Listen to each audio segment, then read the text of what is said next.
So when I was a kid, like a pre-teenager, my dad was an avid amateur photographer. He had a dark room where he developed black and white negatives, printed photos, and I became really fascinated by all that stuff and spent a lot of time in the dark room, learned how black and white photography worked. At least enough to be a decent amateur photographer myself. That meant in junior high and high school, I was often a photographer for the school paper, the journalism class, and also the yearbook. And as time went by, I took thousands of photographs. This is back when you actually had to pay for film. You didn't just like have digital cameras where you could take unlimited pictures. You had to actually pay and calculate, okay, do I have enough money to buy another roll of film?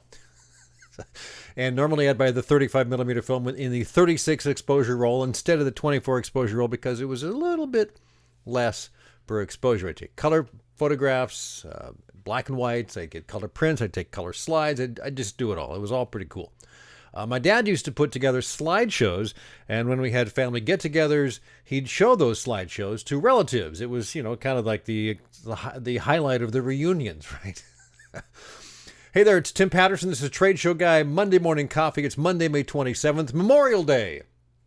As of this posting, I hope you're having a great Memorial Day, or by the time you watch this, I hope you had a great Memorial Day. You really shouldn't be taking time out of your Memorial Day to watch this or listen to this. You should be having fun doing something.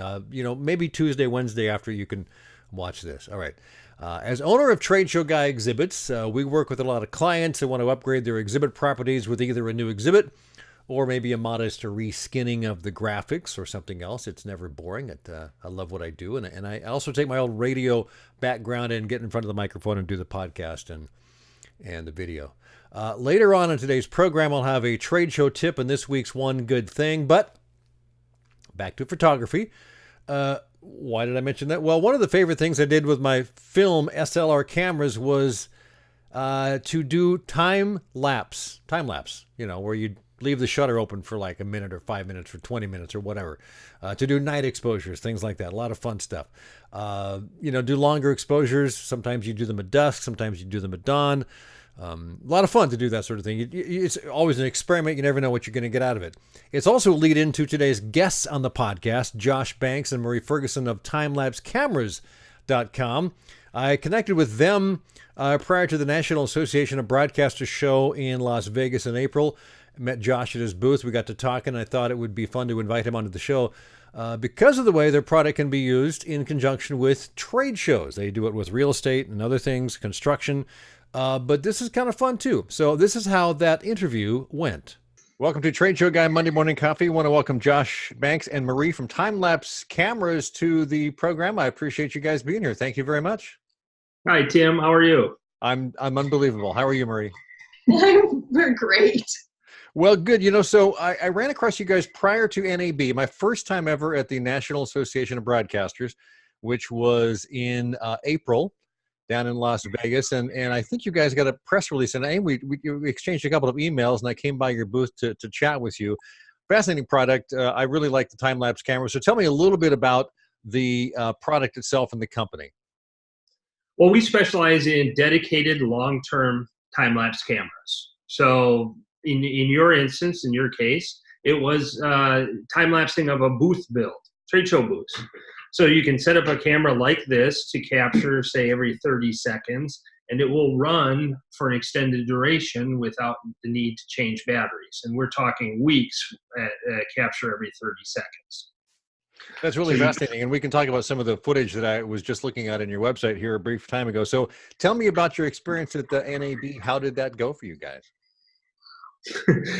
NAB was amazing. I mean, we kind of took a gamble, and we'd never been there before. It was the first time with this camera. Never physically been exhibiting in the show. You've been there several times as a consumer or with your other businesses, but this is our first time exhibiting. And I think the strategy plan worked out wonderfully for us. It did in the end, but the first day I was very, very nervous. hour and a half until the booth started getting flooded with traffic, actually. Yeah, I mean, we had an entirely new product that they hadn't seen. The long-term time-lapse camera was unknown to anyone. Before this, they were trying to add battery packs to other cameras or weatherproofing contraptions that cost thousands of dollars to get it done. But here in a $389 package, they all of a sudden have a long-term time-lapse solution. Well, it's interesting to me what you guys have. I've never seen anything like this on the product on the market before. And I'm reminded of in 2010, I was at Outdoor Retailer, and the first time I saw GoPro, which was this action camera, this kind of standalone thing that people would wear on their helmet or whatever. And they kind of created this whole category out there. I don't know that time-lapse cameras will be that popular, but it's certainly a category unto itself in a sense. Don't you think? It may not be that popular, but it is a niche market, you know. And you bring up the action cam market. A lot of people try to use those cameras for time lapse, yep. And they're using the wrong tool for this particular application. So how do you extend the battery life? There are thousands of cameras that will do time lapse, but once you get beyond 2 hours, how do you accomplish that? Or once you get into inclemental weather, you want to make sure you have the right camera for the needs to be able to handle the weather situations, right. Which is where this camera is a really wonderful fit. Yep. Let's go back to NAB. I know you guys had a good time there, and you had something you're going to show me. So tell me again about how NAB worked out for you guys in the long run. Well, we did get your book signed and autographed. So everybody check out the Trade Show Success by Tim here. That's right. I gave you a book when I was there. Really appreciate that. And the autograph. We also got NAB's Product of the Year award. So Product of the Year. Nice. Yeah, we did. And this was another gamble. We submitted for a nomination. We got the nomination before the show, which made us very excited about the show. So 2 weeks before the event, we had to change all of our marketing to start like including and pounding that out to say we're nominated for Product of the Year. Like, holy crap, what does this mean? And then when it actually happened, it was, well, you were wrapping up the show. That was the thing. They give out the award at 5:30 at night, they start the award program at 5:30 at night, but the show is open until 6. Well, we had 20 people at our booth wanting to talk to us. So I sent Marie over to, I thought, check in, maybe cocktail hour for the first half hour. And she called at 6:15 and said, "Where are you guys?" I said, "We're on our way." And I said, "Why?" She said, "Well, they want to take our picture." Well, why do they want to take our picture? Well, I've got the award and I'm holding it in my hand. Get over here. But then I think it was the next day where we were approached by Broadcast. Was it Broadcast Beat? Who was the representative? There was a number of media outlets just stopped by the booth and kind of really generated the interest of our camera for us. But their general feedback was that they were fully supporting everything of what we were trying to do, what we were communicating, and how our communication platform was. They were fully supporting us, and they had ushered us right on to that was the NAB Live. We were selected as one of the Producer's Choice picks as the best in the show. So then we were live on TV or on broadcast. You were. I was somewhere else. So we went up on the stage. We were right before we went on stage, and this is a pretty big event. This is the show wrap-up event. Right before we went on stage, I made the mistake of asking, "Well, how many people are in attendance here?" He said, "Well, we've got this crowd here, but there's about 1 million online." And at that point in time, I walked up on the stage and I was cold sweat, and it just did not go well at all. I lost it about a minute into it. So the long story short of this is we're starting to work on his presence and speaking presence and having him to pulse down and slow down a little bit, and just don't remember the numbers of 1 million people. And that's why she's here. So we were really embraced by the media. We were really embraced, like the networks really, they started to say, wait a minute, how can I integrate this from beginning to end of these set builds, of this process? I'm building a house. Here's what I want to showcase in my garden. It's like, okay, here's what you're going to do, because we've been there, we've been doing this, and we've been documenting all of these, all of our footage. We had a lot of good examples out there that just people would just stop and watch the videos. Yeah. So the broadcast industry has taken note, and they could use this in a lot of different ways, it sounds like. That's kind of cool. Right. Everything from traffic, documenting traffic flows, to watching new sculptures being put up, art installations, buildings, restorations, demolitions. There's a lot of use for long-term time-lapse camera. And back to the trade show industry, we've done a number of long-term trade show booth builds at CES, at IBS, even our small booth at NAB. And the strike down of at one of our fellow friend booths, actually, because they had a huge system and then they wanted to document the collapse down of their scaffolding. And so they got it. We left it behind for them. So for trade show exhibitors to have the ability to capture that 1 week build of a large booth and then have a time lapse of the booth build to launch the day of the show, that generates a lot of interest and traffic. So people now take notice of not even large exhibitors, small exhibitors. So you throw out a time lapse of your booth going up. People are like, wow, that is really interesting. Right. So it's been a great way to document inexpensively trade show booth construction. I think in the fact that it's an industry that you may not have looked at a whole lot before. To be able to turn that around and all of a sudden show it in your booth, a lot of people don't see what goes on behind the scenes prior to them arriving on the show floor. I mean, it's totally chaotic, and there's 1,000 booths trying to go up, if not 3 or 4 times that, and then to see what the place is like, and then all of a sudden you walk in on opening day and it's just spick and pan and perfect. It's really kind of cool. So. Oh, just watching the traffic, the flow of people on some of these shows. You get a CES or NAB, these big shows, and all of a sudden the floodgates open the first day, and those doors, you've got thousands of people flooding into and around these booths. It's fun to watch. Well, it's fascinating. And another app that you did the walkthrough. I mean, there's so much variety or flexibility, I guess you could say, about how you can control the camera. What kind of day? I mean, walk me through some of the controls. I mean, don't take the 10 minutes that the video did, but just kind of tell us about the flexibility that you have with that camera and the app, the way you set it up. It's fascinating to me.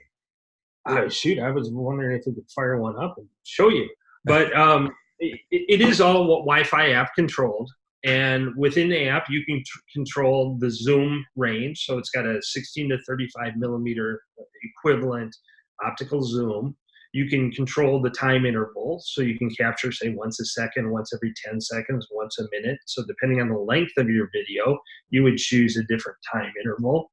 Mm-hmm. You can set up a timer to record from, say, 7 a.m. to 5 p.m. every day. Or use it as a security at night if you wanted to have a watch your booth activity. That's been happening before. I ran into one booth that we did at CES.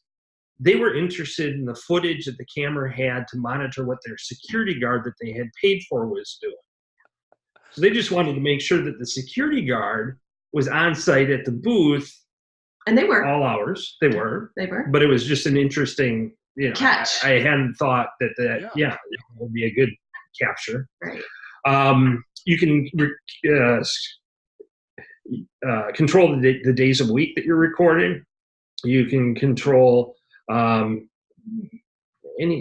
trying to think. All I can think of is this. Actually, there's one video out there where it's kind of like the introduction of our NAB experience. And it starts with the booth is actually being set up, and then it actually walks you through the vibe of the entire show.